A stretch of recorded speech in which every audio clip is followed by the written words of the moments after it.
मैं महेश गुप्ता केलम करें इंस्टीट्यूट आपके लिए लेकर आया है online classes of English. Today we are going to learn about the sentences,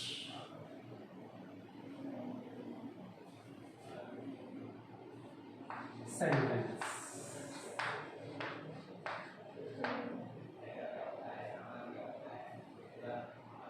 You know very well that English is a language to learn, read and write any language. We are read it, its alphabet and grammar.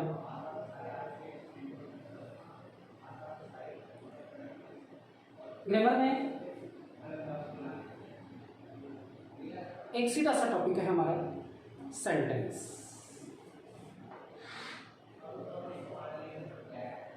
First of our question, what is a sentence?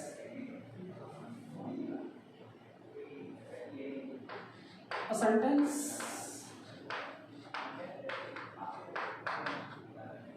is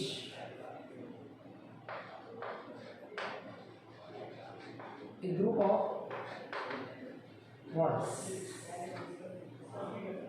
which has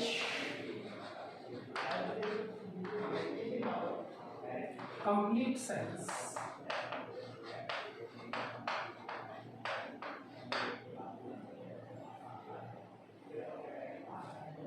As you know very well that there are 26 letters in English alphabet.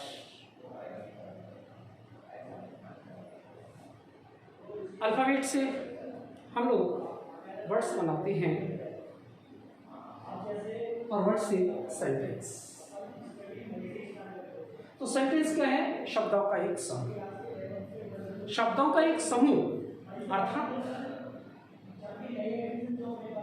शब्दों के समूह जिसका complete sense निकले, पूर्ण अर्थ जिसका निकलता हो, उसे ही हम सेंटेंस कह सकते हैं। यदि शब्दों का कोई ऐसा समूह है जिसका कोई अर्थ ही नहीं निकलता है, वी कैन नॉट से it a sentence.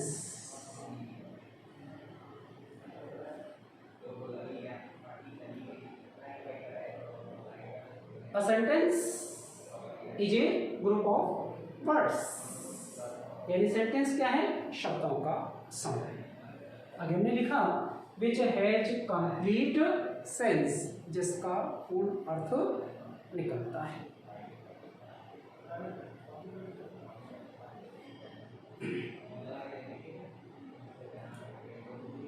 For example, Ram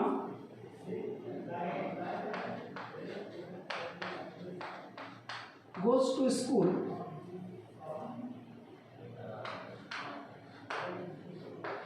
every day। तो यहां हम देखते हैं ये क्या है? शब्दों का एक समूह है और शब्दों का एक समूह एक अर्थ भी दे रहा है। So we can say this is a sentence, Ram goes to school every day।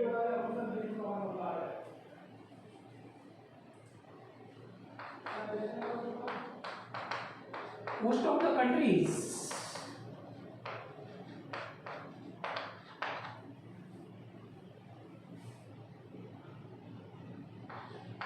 are facing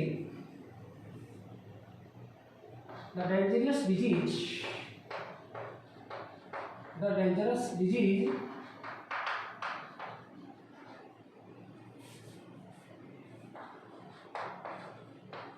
covid today.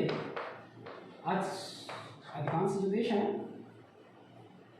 कोविड-19 खतरनाक बीमारी का सामना कर रहे हैं। तो ये क्या है? एक सेंटेंस है। First of all you should learn what is a sentence. There are 5 types of sentences in English. Assertive sentence. Assertive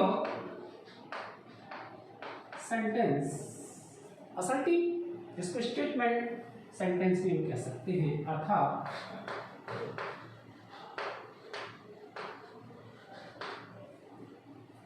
जिसको हम कथनात्मक कहते हैं। कथनात्मक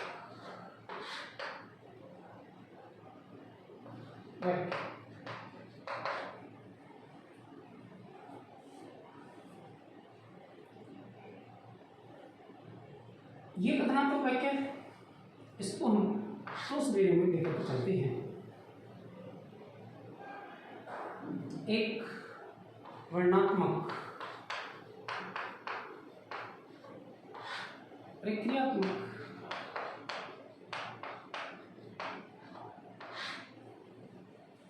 वर्णात्मक वाक्य जिसे हम बी फॉर्म वाले वाक्य में कहते हैं।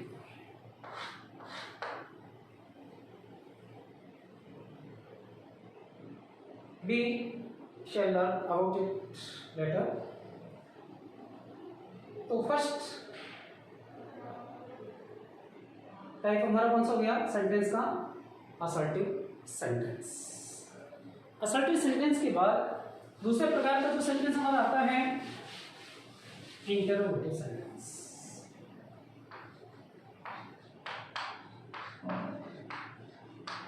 इंटरोगेटिव सेंटेंस जिसको हम प्रश्नवाचक वाक्य बोलते हैं, प्रश्नवाचक वाक्य।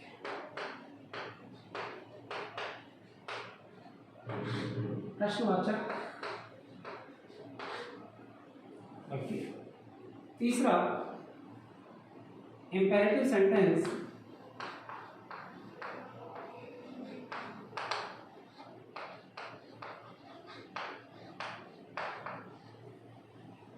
इसको हम अज्ञात वाक्य बोलते हैं।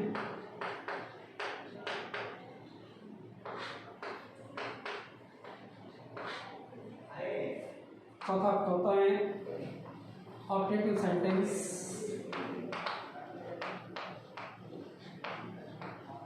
इसे बोलते हैं अभिलाषा बोधक वाक्य। अभिलाषा बोधक। और पांचवा में होता है एक्सप्लेनेटरी सेंटेंस।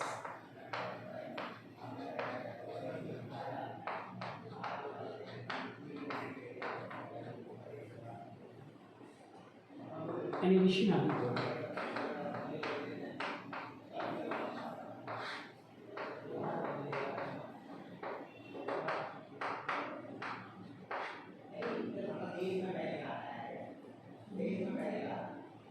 पांच प्रकार के सेंटेंस आपको हो गए। असर्टिव सेंटेंस, कथनात्मक वाक्य, इंट्रोगेटिव सेंटेंस इसे हम कहेंगे प्रश्नवाचक वाक्य, इंपेरेटिव सेंटेंस अज्ञात वाक्य, चौथे आपका ऑब्जेक्टिव सेंटेंस अभिलाषा बोधक वाक्य, पांचवें आपका एक्सक्लेमेटरी सेंटेंस जिसको हम विश्लेषण बोधक वाक्य कहते हैं।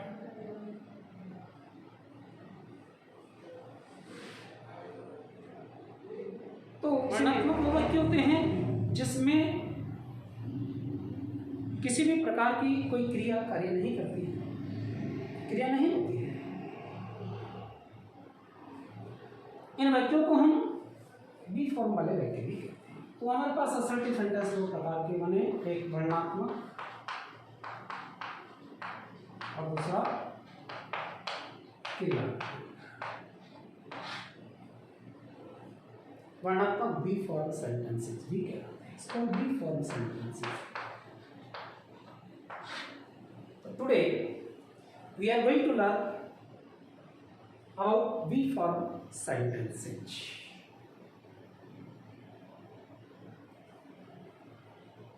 As you know very well that sentence बनाना सीखना अंग्रेजी विषय का एक आधार है।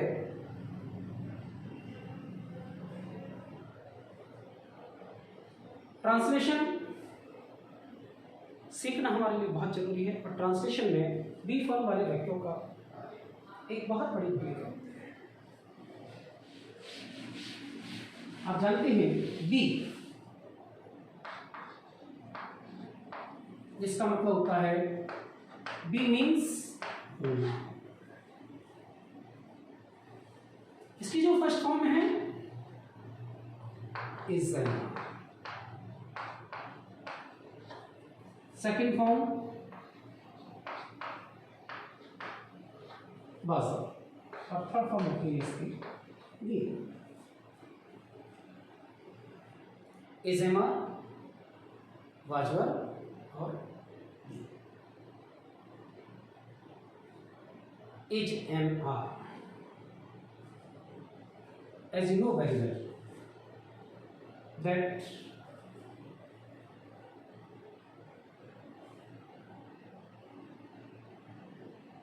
if the sentence का जो सब्जेक्ट है वो सिंगुलर है, एक वचन है, वाक्य वर्तमान काल का है, तो एक वचन कर्ता के साथ इसका उपयोग करते हैं।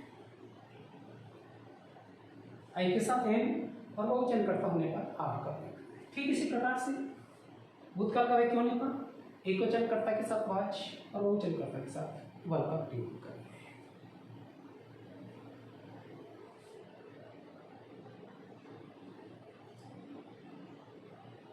जैसे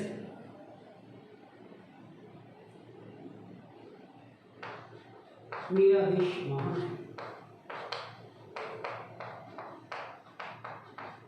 मेरा देश महान है, इसमें मेरा देश,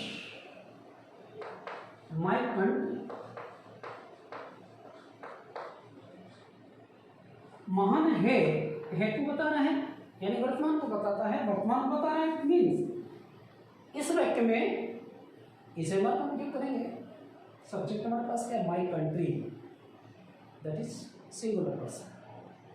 सिंगुलर पर्सन है और सिंगुलर पर्सन के साथ बी यूज इज, तो माय कंट्री इज ग्रेट।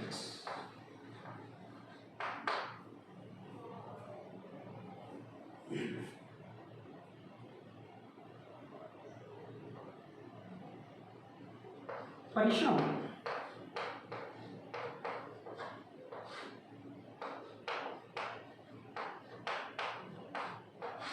सफलता की कुंजी है, परिश्रम सफलता की कुंजी है। परिश्रम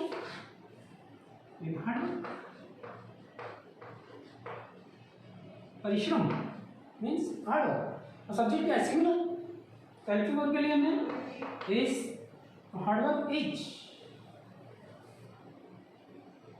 द की टू सक्सेस। परिश्रम सफलता की,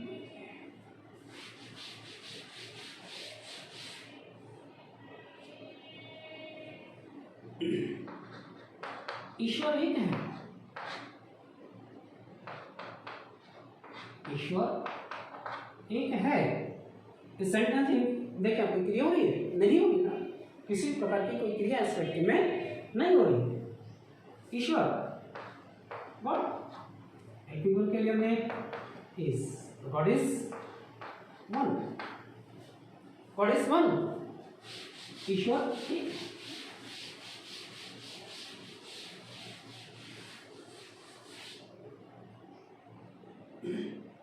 ठीक इसी तरह से अगर आपको एक वाक्य दिया जाए,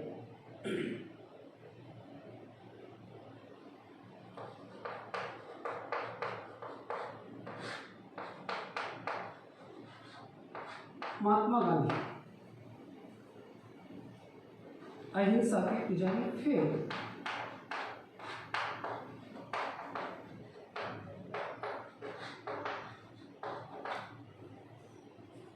इस सेंटेंस आप देखें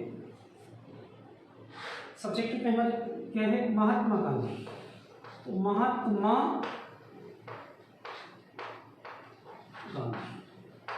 हेल्पिंग वर्ब, देखें पुजारी थे आ रहा है ना, भूतकाल हो गया। भूतकाल होने पर क्या लेंगे हम हेल्पिंग वर्ब के रूप में? वाज। सब्जेक्ट हमारा सिंगुलर प्लूरल, सब्जेक्ट हमारा सिंगुलर है तो हेल्पिंग वर्ब क्या लगी? वाज। तो Mahatma Gandhi was a priest of non violence. Mahatma Gandhi अहिंसा के पुजारी थे। Mahatma Gandhi was a priest of non violence.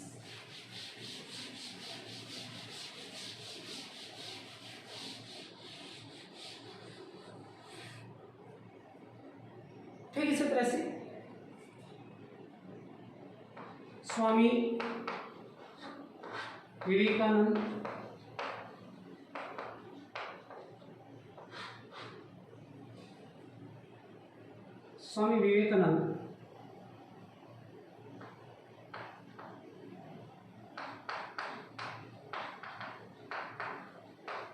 जाति प्रथा के विरुद्ध थे।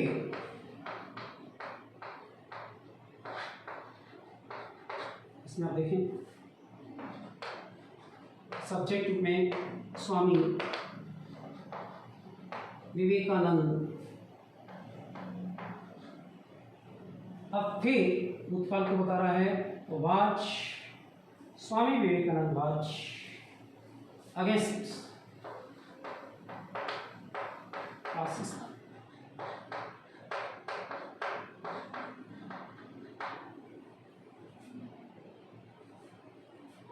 ठीक इस तरह से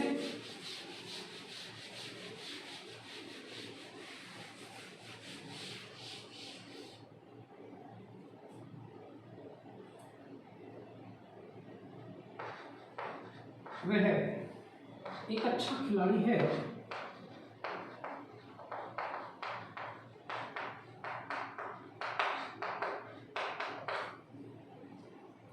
ही हेल्पिंग वर्ब के लिए अपने एज, एक क्या है वह? एक अच्छा खिलाड़ी, तो he is a good player, he is a good player. Sentence यानी इस प्रकार के इन सेंटेंसेस आप देखिए कहीं भी कोई क्रिया नहीं हो रही है, किसी भी प्रकार की कोई क्रिया इन वाक्यों में नहीं। तो वीक फॉर्म वाले वाक्य का मतलब समझे ऐसे वाक्य जिनमें कोई क्रिया कार्य नहीं करती है, वीक फॉर्म वाले वाक्य कहलाते हैं। इन वाक्यों में वर्तमान काल का वाक्य होने पर इसे और भूतकाल का वाक्य है तो वाज वर्ब का प्रयोग किया जाता है। ज्ञान होना आवश्यक है। तो अगला जो हमारा टॉपिक है क्रियात्मक वाक्य, उसको जानने के लिए हमें टेंस को पढ़ना बहुत आवश्यक है। Tense, what is tense? Tense क्या है? Tense is only the form of verb which shows the time of action.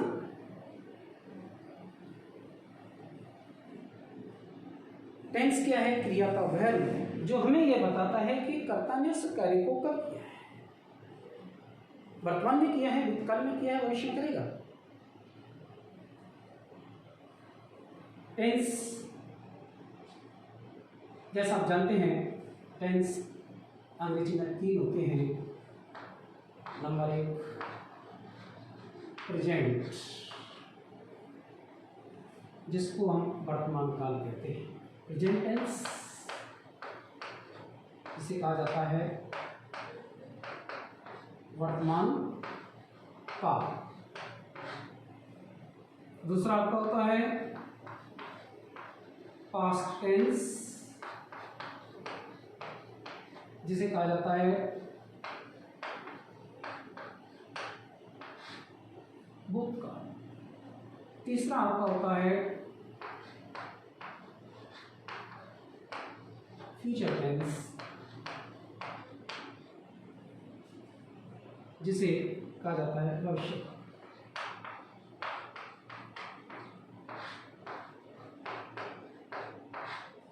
Present, past, future. इन तीनों टेंस के 4 कैटेगरी बनाई गई है। 4 कैटेगरी कौन सी है? पहली कैटेगरी है इंडेफिनिट।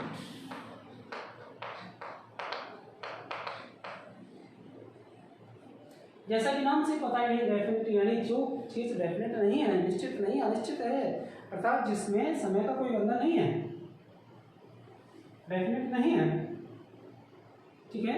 इंडेफिनिट जिसको हम सिंपल के नाम से भी जानते हैं।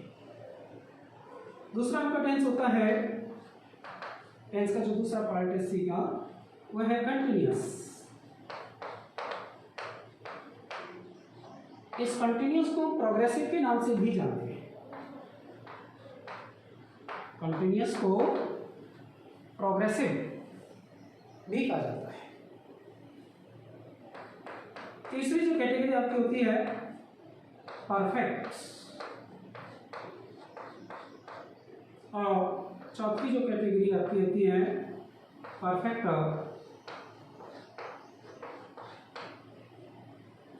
Continuous.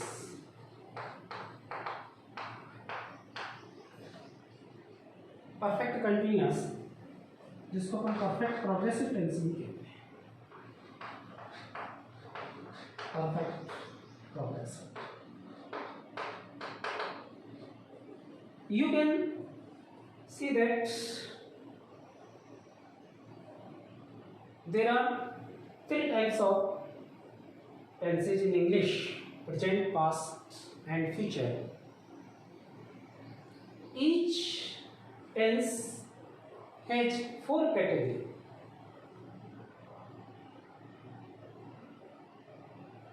In other words, we can say that each tense is divided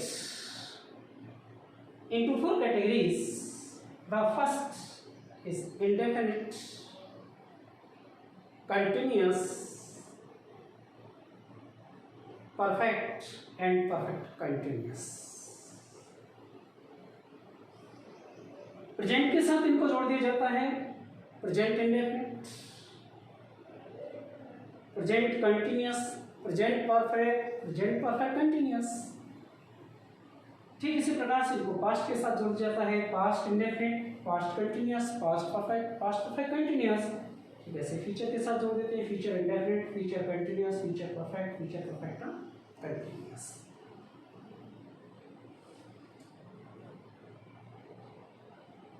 सबसे पहले हमें पढ़ने की आवश्यकता है प्रेजेंट टेंस का इंडेफिनिट पार्ट, यानी जिसको हम प्रेजेंट इंडेफिनिट टेंस के नाम से भी हम लोग जानते हैं। इंडेफिनिट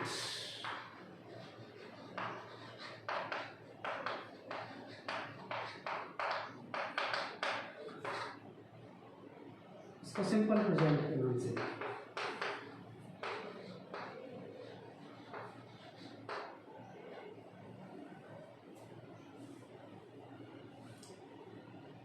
टेंस पढ़ने के हमारे 2 उद्देश्य होते हैं।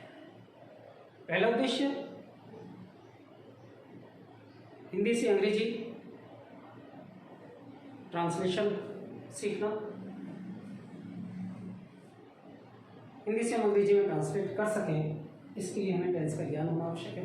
दूसरी चीज़, ग्रामेटिकल जो क्वेश्चंस हमारे परीक्षा में पूछे जाते हैं उसमें भी हमें टेंस की आवश्यकता होती है। प्रेजेंट जैसा कि नाम से पता है प्रेजेंट इंडेफिनिट, प्रेजेंट इंडेफिनिट हम कैसे पहचान? यदि हम हिंदी के वाक्य को अंग्रेजी में ट्रांसलेट करना चाहते हैं तो अंग्रेजी में ट्रांसलेट करने से पहले हमको देखना होता है कि जो सेंटेंस दिया हुआ है वो सेंटेंस किस कैटेगरी का है। वो है बी फॉर्म का वाक्य है या फिर वो वर्गीय है अर्थात क्रियात्मक वाक्य है।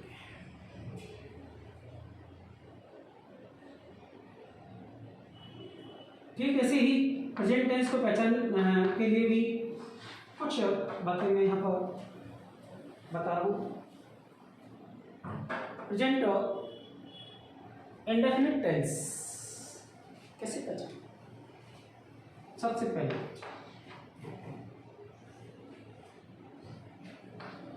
रेगुलर वर्ब और हैबिचुअल एक्शन।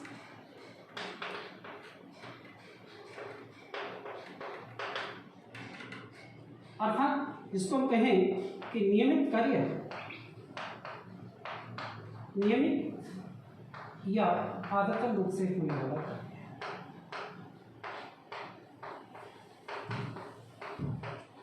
नियमित या आदतन रूप से होने वाला कार्य।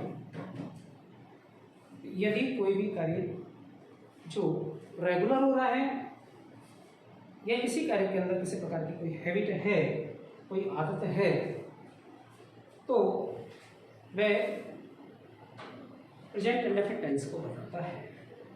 दूसरी जो चीज है universal truth. Universal truth. If there is any universal truth in the sentence, this was present indefinite tense। यानी किसी भी वाक्य के अंदर कोई यूनिवर्सल ट्रूथ है, अर्थात सार्वभौमिक सत्यवाद है, जिसको हम सार्वभौमिक सत्यवाद कहते हैं। सार्वभौमिक सत्य, यूनिवर्सल ट्रूथ। तीसरी चीज प्री प्लान।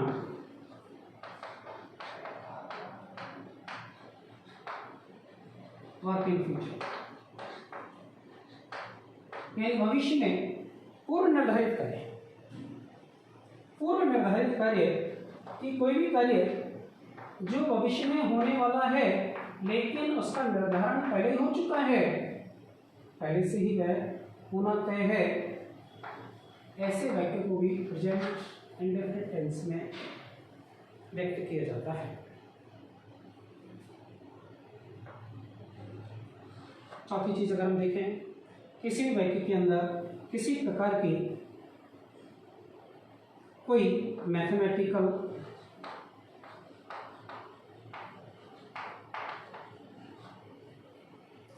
और साइंटिफिक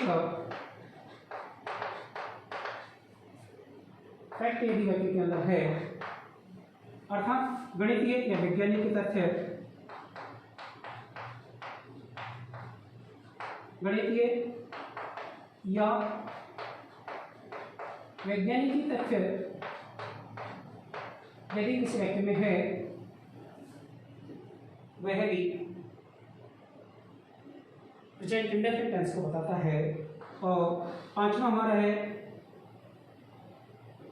सामान्यतः हम लोग हिंदी के वाक्य को बहुत आसानी से जो पहचानते हैं कि जब किसी वाक्य के अंत में ता है, ती है, ते हैं, ता हूँ, ती हूँ आदि शब्द आती हैं, तो वह प्रेजेंट इंडेफिनिट टेंस को बताता है। लेकिन ये आवश्यक नहीं है कि हर वाक्य में जिसमें ताया ती है, ते आ रहा है, वो प्रेजेंट इंडेफिनिट टेंस हो, ये आवश्यक नहीं है। लेकिन उस वाक्य में इनमें से कोई न कोई एक पहचान जरूर होती है। तो अब आप समझ गए कि कोई भी सेंटेंस जिसको हम ट्रांसलेट करने जा रहे हैं, उस सेंटेंस में यदि हमें किसी भी प्रकार की कोई नियमितता या हैबिट का पता चलता है, या नियमित या आदतन रूप से होने वाला कार्य है, या उसके अंदर किसी प्रकार की सार्वभौमिक सत्यता हमें दिखाई देती है, कि उसके अंदर कोई भी कार्य पहले से ही निर्धारित है, या उसके अंदर किसी प्रकार की गणित या वैज्ञानिक तथ्य है, और सबसे सरल पहचान है कि ज़्यादातर वाक्यों के अंत में ता है, ती है, ते हैं, ता हूँ, ती हूँ, इस प्रकार के शब्द यदि किसी वाक्य में आती हैं तो वह प्रेजेंट इंडेफिनिट टेंस को बताता है। कल हम आगे इसी को आगे फिर हम कंटिन्यू करेंगे। तो आज हम केवल प्रेजेंट इंडेफिनिट टेंस को कैसे पहचाना जाता है ये चीज आज हमने सीखी है।